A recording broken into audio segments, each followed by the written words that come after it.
Monitoring loop. At the end of the Dosatron rack is our monitoring loop. At Demeter Designs, we design a custom monitoring loop for our customers.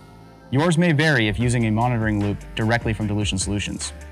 The monitoring loop consists of 4 valves. At the top, we have our bypass valve, the 2 vertical valves, and the drain valve at the bottom.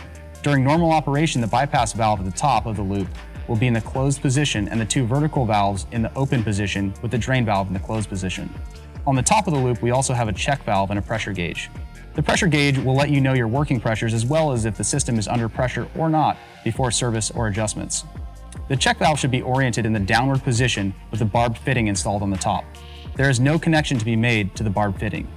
This barbed fitting is here to keep larger bits of debris from falling into the check valve and causing it to get stuck open. The purpose of this check valve is to act as a vacuum relief point and creates an anti-siphon on the dosing system to prevent over-injecting.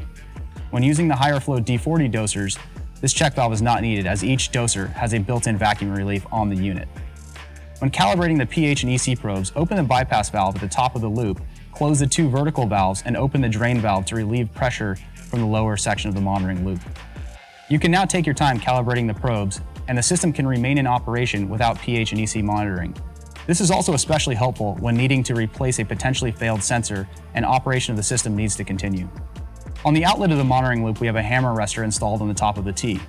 The purpose of having a hammer arrestor in the system is to absorb shock in the system caused by fast-acting valves, such as diaphragm solenoid valves often found in irrigation systems. In this instance, we have one of these valves installed as our automated tank fill valve off of the dosing system. When the valve closes, it creates a shock in the system, sending pressures up to 3 times the inlet pressure back in the opposite direction. It is important to install hammer arrestors in the proper orientation for best results. We want them installed in the path of flow before the shock encounters sensitive devices such as the dosers themselves. Installing the hammer arrestor perpendicular to a pipe on a T does not stop the shock as efficiently as having it in the path of flow. We do not recommend this installation method as damage to the dosers can occur.